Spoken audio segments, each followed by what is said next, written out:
Good morning students. Our next topic from the same chapter is ozone layer depletion.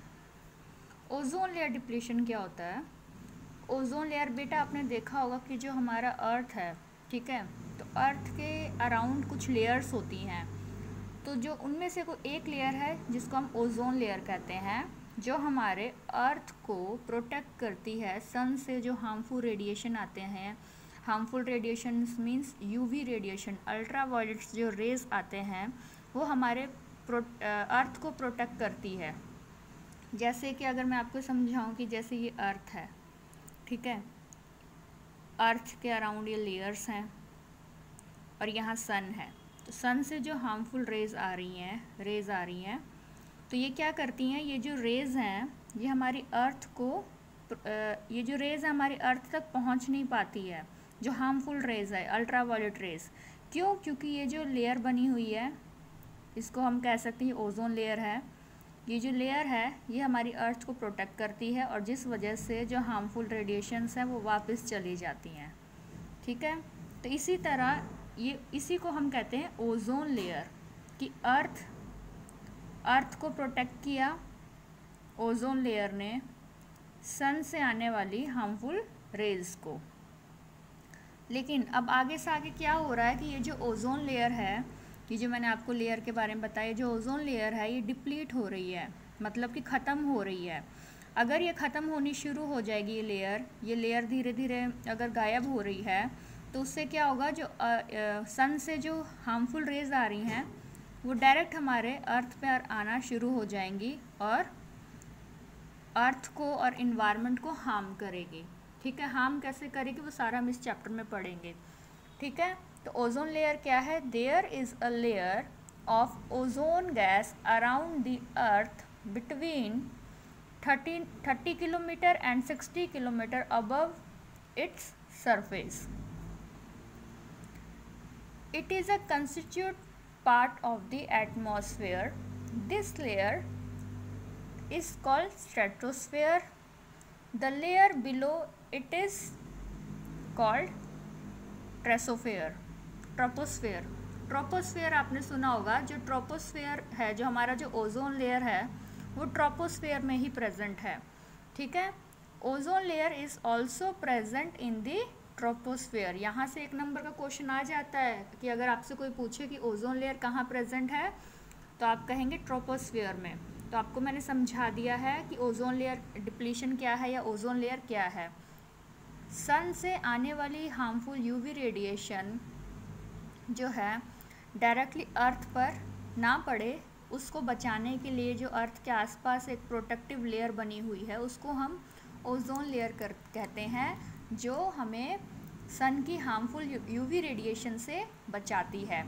और अगर ये ozone layer deplete होना शुरू हो जाएगी या ख़त्म होनी शुरू हो जाएगी ये लेयर, तो ऑटोमेटिकली जो सन से हार्मफुल रेडिएशन आएगी वो डायरेक्ट अर्थ पर पड़ेगी और अर्थ को और इन्वायरमेंट को हार्म करेगी, ठीक है। Ozone layer is also present in the troposphere, जो मैंने आपको समझाया। ओजोन गैस प्रेजेंट इन दी, ये यूवी रेज की बात हो रही है कि कौन सी लेयर या कौन सी गैस है जो हार्मफुल है या कौन सी रे है वो जो हार्मफुल है, तो कौन सा है वो? अल्ट्रावायलेट रेज है, ठीक है। यूवी रेडिएशन या UV rays of the sun radiation from reaching the earth surface, जो मैंने आपको स्टार्टिंग में समझाया। The UV rays are harmful. जो अल्ट्रावायलेट रेज होती हैं वो बहुत ज़्यादा हार्मफुल होती हैं and even fatal to all the form of life, मतलब जो भी लिविंग ऑर्गेनिज्म है, ठीक है, उनको ये हार्म भी करती हैं। अब ओजोन लेयर क्या है? ओजोन लेयर, इसको हम शील्ड भी कहते हैं।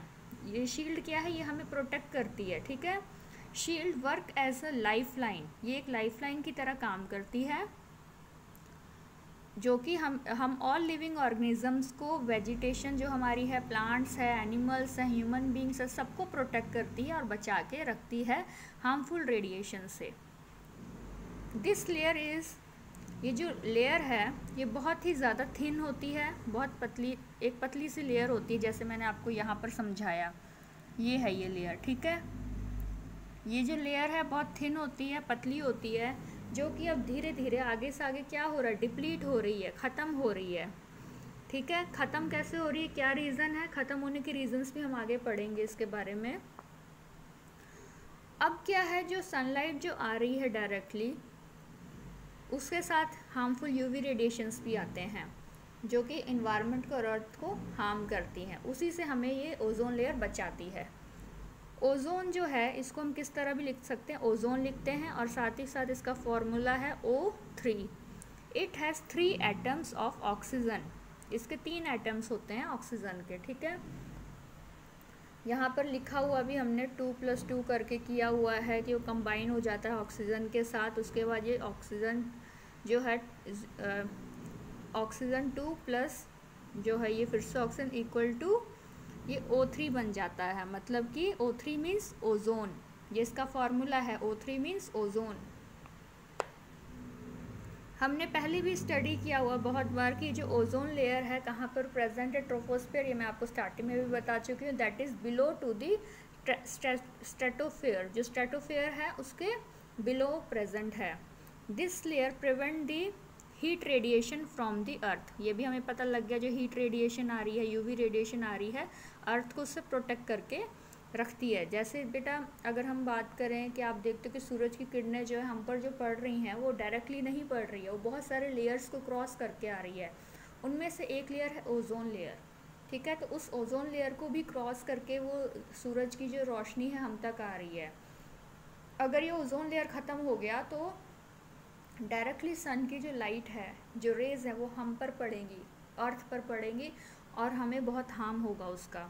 ठीक है, हार्म बहुत तरीके से हो सकता है कि ये हमें प्रॉब्लम्स क्रिएट करेंगी, जैसे कि ह्यूमन है, लिविंग ऑर्गेनिज्म है, प्लांट है, एनिमल्स हैं। ठीक है, उसको ख़त्म कर देगी, डिस्ट्रॉय कर देगी। ठीक है, इससे क्या होगा, गर्मी बढ़ेगी, ये सारी प्रॉब्लम्स आएंगी। तो ये हमने अभी ओजोन लेयर के बारे में थोड़ा सा पढ़ा। अब हम पढ़ेंगे कि ओजोन लेयर के जो कॉजेज़ हैं वो क्या है। Next is causes of ozone layer depletion. Ozone layer जो डिप्लीट है वो क्यों होना शुरू हुआ, मतलब कि जो मैंने आपको लेयर के बारे में बताया था, ये सन है, ये अर्थ है हमारा, ये लेयर है हमारी ओजोन लेयर। ठीक है, ये जो है ये डिप्लीट क्यों हो रही है, या ये जो लेयर है ये ख़त्म क्यों हो रही है, तो इसका मेन रीज़न क्या है। डिप्लीशन ऑफ ओजोन लेयर का मेन रीज़न है, एक तो बहुत ज़्यादा हम लोगों ने इंडस्ट्रीज़ बनानी शुरू कर दी, फैक्ट्रीज़ बनानी शुरू कर दी। ठीक है, और बहुत ज़्यादा मतलब इंडस्ट्रीज़ फैक्ट्रीज़ की वजह से हार्मफुल गैसेस रिलीज़ होना शुरू हो गया, ऑटोमोबाइल्स बहुत चल रहा है, तो उसकी वजह से क्या हुआ कि क्लोरोफ्लोरोकार्बन बहुत ज़्यादा रिलीज़ हुआ। क्लोरोफ्लोरोकार्बन क्या है, CFC भी कहते हैं इसको हम। ठीक है, क्लोरोफ्लोरोकार्बन क्या है, आपने देखा होगा रेफ्रिजरेटर में भी यूज़ होता है कूलिंग के लिए। ठीक है, तो क्लोरोफ्लोरोकार्बन और एरोसोल्स जैसी जो गैसेस हैं ये इंडस्ट्री से, फैक्ट्री से, AC जो हम एयर कंडीशन यूज़ करते हैं, रेफ्रिजरेटर है, यहाँ से होकर आता है और हमारे एटमॉस्फेयर में मिक्स हो जाता है। एटमॉस्फेयर में मिक्स होने के बाद क्या किया इसने, ओजोन लेयर डिप्लीशन करना शुरू कर दिया, जिससे कि हमारी जो ओजोन है, जो ओजोन की जो लेयर है, जो ओजोन की जो परत है वो धीरे धीरे पतली होनी शुरू हो गई, ख़त्म होनी शुरू हो गई। CFC का फुल फॉर्म क्या है, क्लोरोफ्लोरोकार्बन। ये भी 1 नंबर में क्वेश्चन आया था कि क्लोरोफ्लोरोकार्बन क्या है। ठीक है, these gas specially come from refrigerator and AC, ये मैं आपको स्टार्टिंग में बता चुकी हूँ। ठीक है, उसके बाद आ जाओ कि इसके इफ़ेक्ट क्या है, हार्मफुल इफ़ेक्ट्स क्या है ओजोन लेयर के। Due to ozone hole the ultraviolet rays, UV radiations. ठीक है, ultraviolet rays means UV radiations of the sun are reaching the earth. अब क्या होगा, सन से जो हार्मफुल UV रेडिएशन रेज आ रही हैं वो डायरेक्टली हमारे अर्थ तक पहुंचेगी अगर ये ओजोन लेयर डिप्लीशन हुआ, ओजोन लेयर ख़त्म होनी शुरू हो गई।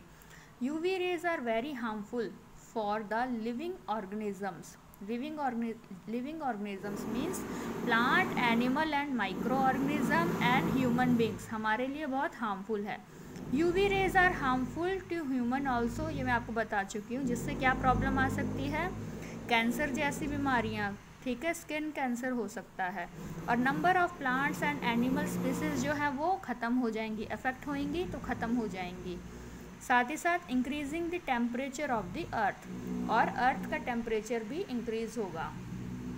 तो ये जो हमने आज स्टडी किया, हमने क्या किया, ओजोन लेयर के बारे में। सबसे पहले हमने पढ़ा कि ओजोन लेयर डिप्लीशन क्या होता है, ठीक है, ये सारा हमने स्टडी किया, जो मैंने आपको स्टार्टिंग में एक छोटा सा डायग्राम बनाकर एक्सप्लेन भी किया कि ओजोन लेयर डिप्लीशन क्या है, ठीक है। उसके बाद हमने इसके कॉजेज़ पढ़े कि ओजोन लेयर जो है इसके कॉजेज़ क्या है, causes of ozone layer depletion, और एंड में हमने इसका इफ़ेक्ट्स पढ़े, हार्मफुल इफ़ेक्ट्स क्या है ओजोन लेयर डिप्लीशन की। तो यहाँ हमारा ये वाला टॉपिक ख़त्म होता है। Thank you.